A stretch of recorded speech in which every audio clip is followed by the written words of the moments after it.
All right, so that's a pretty big box. Okay, there's the interior box. All right, pretty big box here. It says 1650 on the side.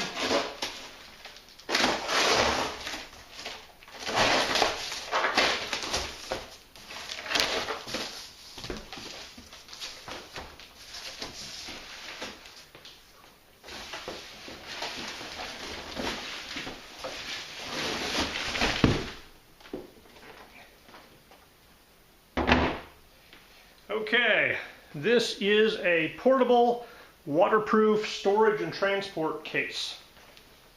And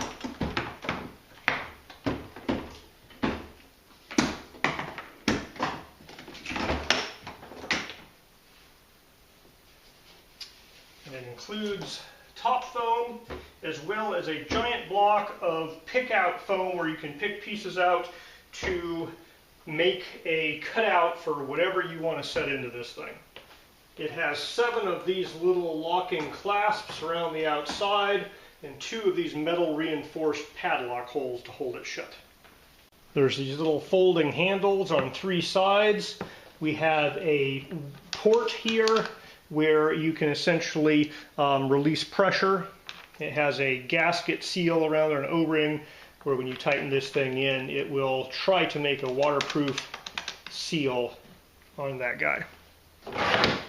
So it has a lock-in, pull-out handle, and wheels on the bottom for rolling it around.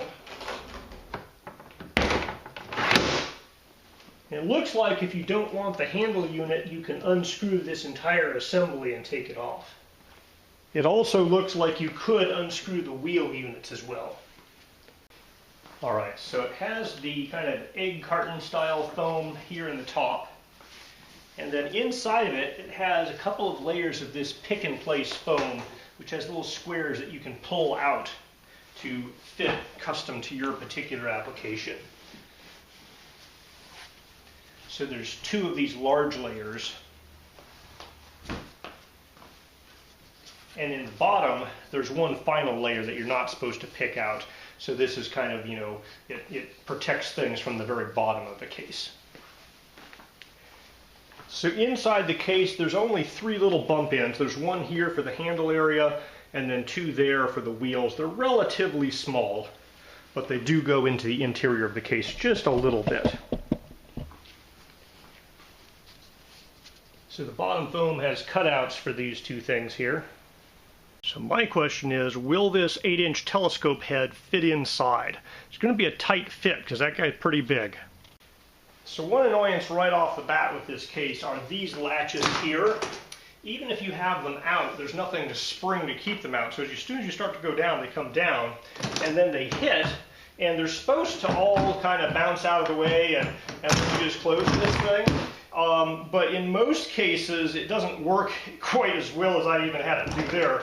Is 1 or 2 of these guys are going to hit somewhere and get caught, and you have to reach around and start unclipping things to get them all caught so you can get it closed before you can latch it shut.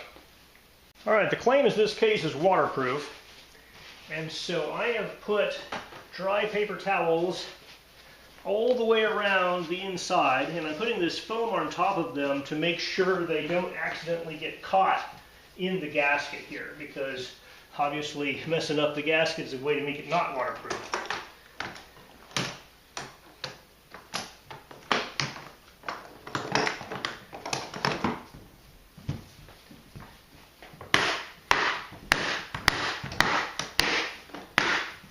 And then I'm also going to make sure the pressure release knob is turned all the way to the off position.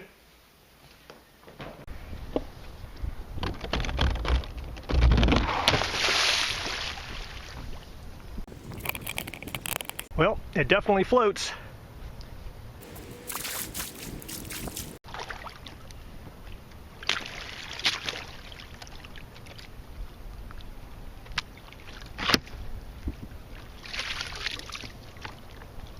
Oh!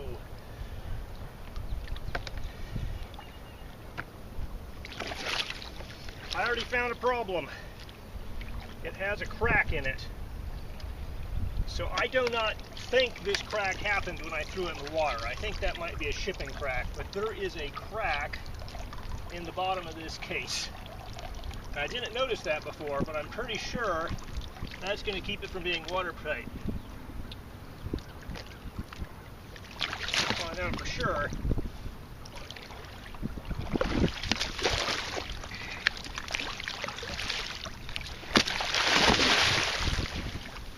Be an internet influencer, they said. It's a glamorous life, they said.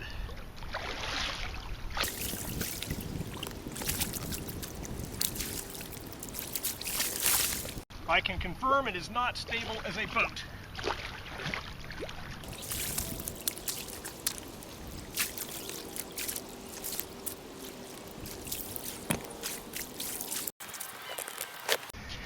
Alright, so this guy has a crack in it. I didn't notice it until I turned it over upside down out here in the sunlight. I'm pretty sure I didn't cause that crack by throwing it into the water, because water is not that hard from 2 feet up. So I'm pretty sure that was a crack that was there from shipping. But I doubt it's going to be super waterproof with that crack in there. Yeah, I'm getting bubbles. So the shell has definitely been compromised. Well, that's disappointing. Okay, so I did not notice this crack before I rolled this off the dock into the lake. It arrived in a cardboard box that was inside another cardboard box, but there wasn't any styrofoam or padding around it anywhere.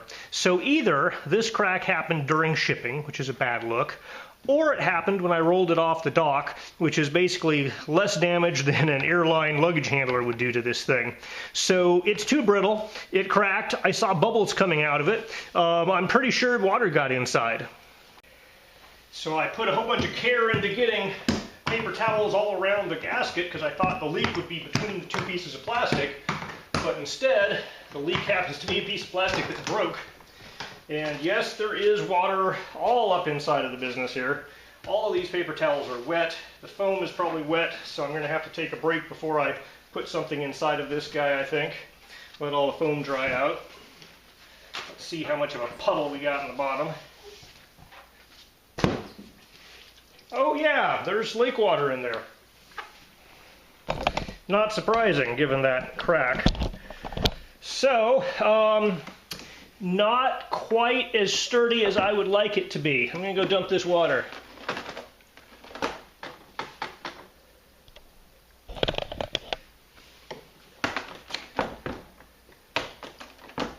And the open cell foam does absorb a decent amount of water.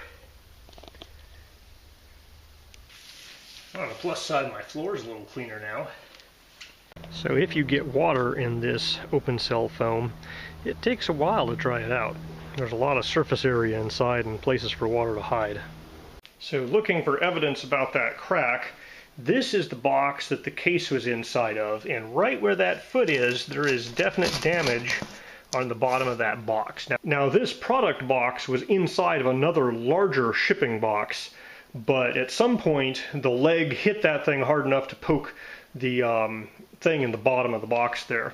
So I hadn't really seen that before when I opened this guy up because it was on the bottom. There's also some damage here to this corner of this box and that guy there. So it looks like it might have been thrown around a little bit in shipping. But again, if your protective waterproof plastic box can't survive being shipped in 2 surrounding cardboard boxes, it's probably a little too brittle. And then inside this box, you can see exactly the imprints from all those little feet on the back of the plastic case where they bang down into this thing a couple times. So, you know, that case definitely had been banged around a bit in shipping somewhere.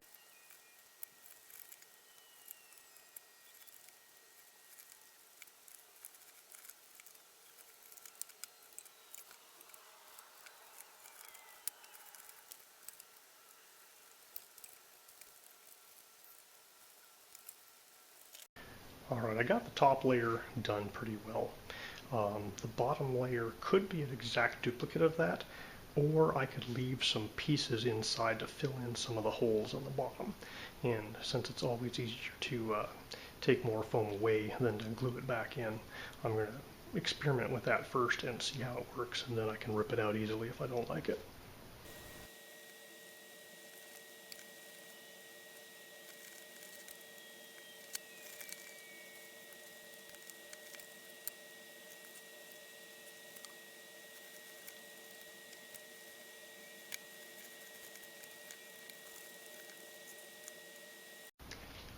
So I don't think I'm going to be able to leave a little thing in here. I think it's going to just rip out on its own, but we'll see how it works out.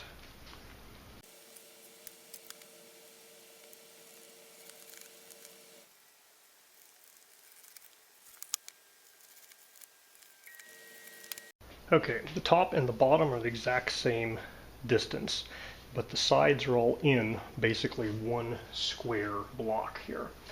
And the idea there is that I'm dealing with a curved optical tube, so it'll get a little smaller as it gets near the bottom. Alright, I have just a little bit of exposed plastic right here. I might have to put some extra foam over that.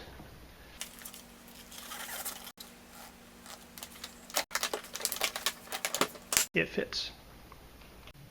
Alright, the pick-and-place foam was pretty easy to use. I got a nice good shape, could put the telescope inside of it. Overall, it's not a horrible case, but I believe the plastic is a little brittle and or thin for like serious shipping duties. If you're just storing some equipment and need a little bit of padding and you're going to be carrying it around yourself and being careful with it, it's fine. I don't like the latches because they always seem to kind of fall in and get in the way, and you can't just close it, and you have to, you know, mess with, especially these on the sides here, because they kind of get caught while you're closing the lid. Other than those nits, it's not a bad case, but it's certainly not the highest quality case either. So I think this is a case that if you're on a budget and it's significantly cheaper than the high quality professional offerings, you might consider it. But in general, I think if you pay extra for the name brand cases, you're probably going to be a lot happier with them.